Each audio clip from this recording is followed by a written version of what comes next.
Well, last year, Jill and I reignited the Cancer Moonshot and to end cancer as we know it, and even cure some cancers in the process.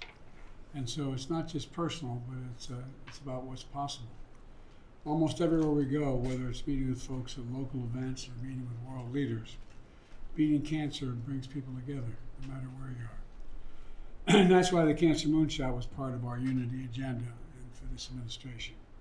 The goal was to mobilize a whole-of-country effort to cut American cancer rate deaths in half in the next 25 years, or sooner, God willing, and to boost support for patients and families in the process. When I launched this as vice president, I literally traveled to every major cancer institute in the world. And one thing that struck me most was how siloed each of these were, how little sharing of information occurred. And so that's why I wanted to make sure that we have a full government-wide effort on the first ever cancer cabinet. One of the great things that my president at the time, I was the vice president, did was give me authority to task anyone within the cabinet to begin to work on coordinating on the cancer effort. So we came up with this cancer cabinet to break down the silos and unleash every possible asset that was within our power. That includes the department most folks may not think first of. For example, I remember talking with Bill. I said I wanted to have NASA involved. NASA?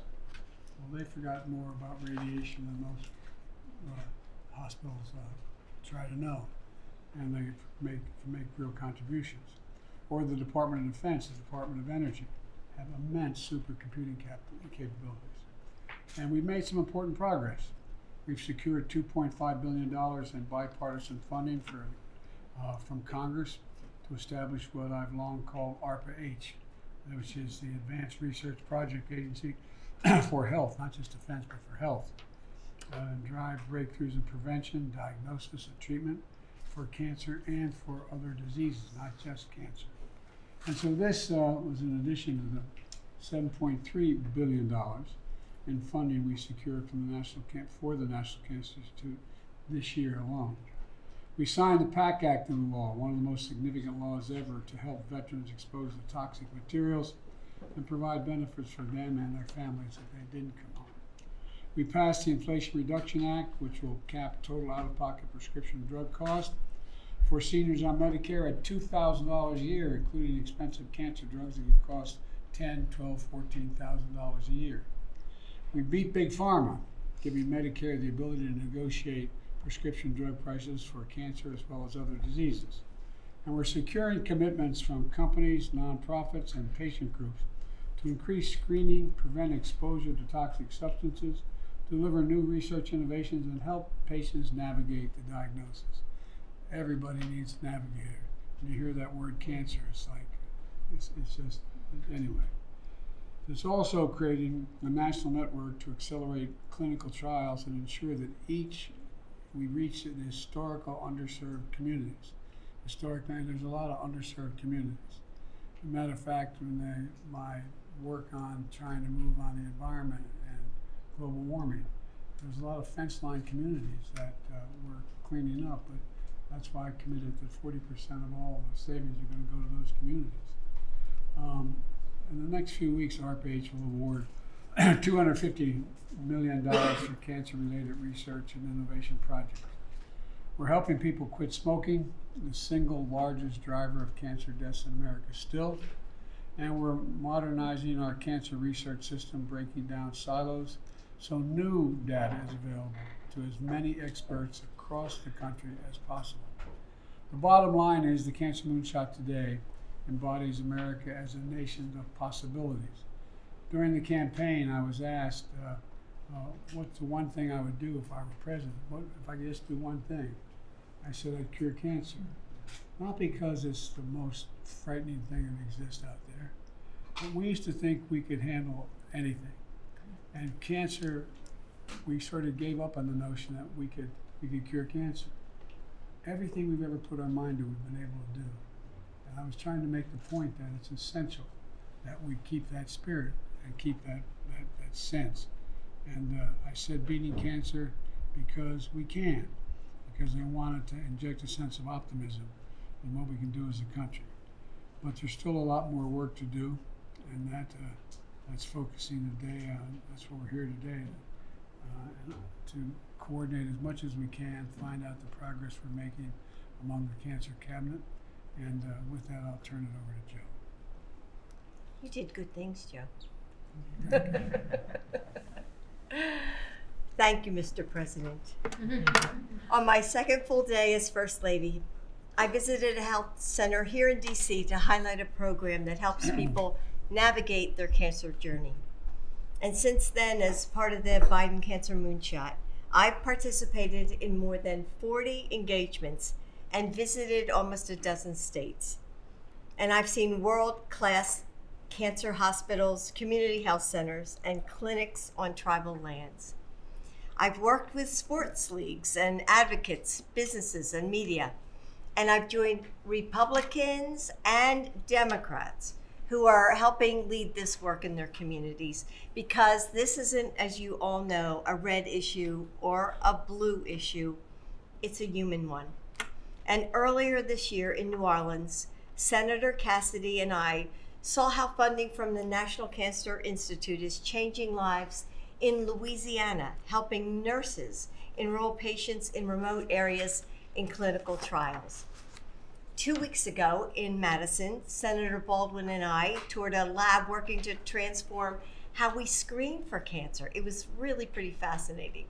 And we spoke with advocates and providers about how the federal funding the president called for in his budget would help more Wisconsin women get screened for breast and cervical cancer. And later this week, I'll be visiting Emory University, where researchers just received the first award through ARPA-H so they can fight incurable cancers. I've met with patients and families and healthcare workers and researchers to hear what's working and what isn't. And when I brought their stories back to the White House, the president listened. Last year, I visited a small health clinic in a tribal nation outside of Tucson, Arizona. The people we met spoke about their struggle to find funding to meet their needs of their community, where so many are touched by cancer, as you all know. So the president got to work, and in his budget, he proposed over $100 million for the Indian Health Service to provide more cancer prevention, screening, and support services for Native communities.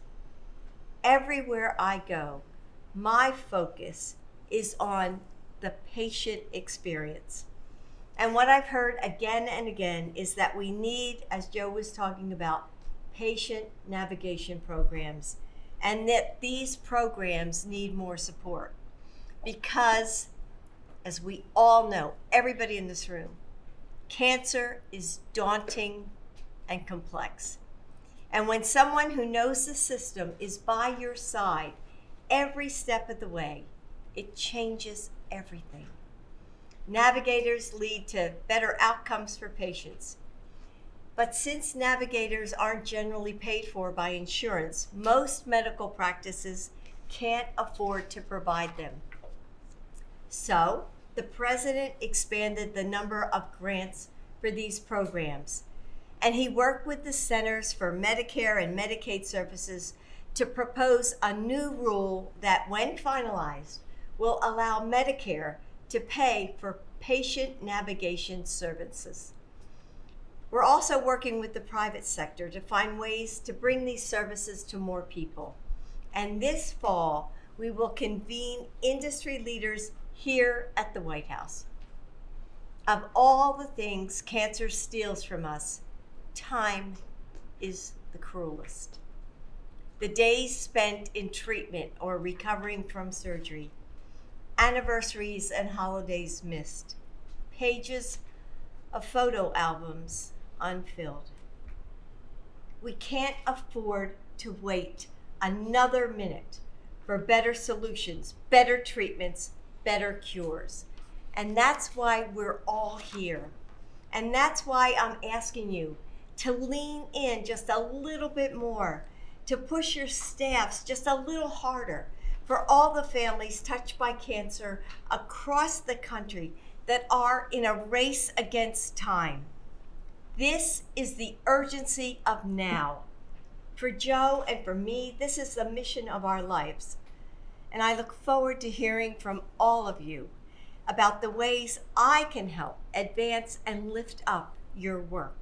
So together, I know we are going to end cancer as we know it. Thank you.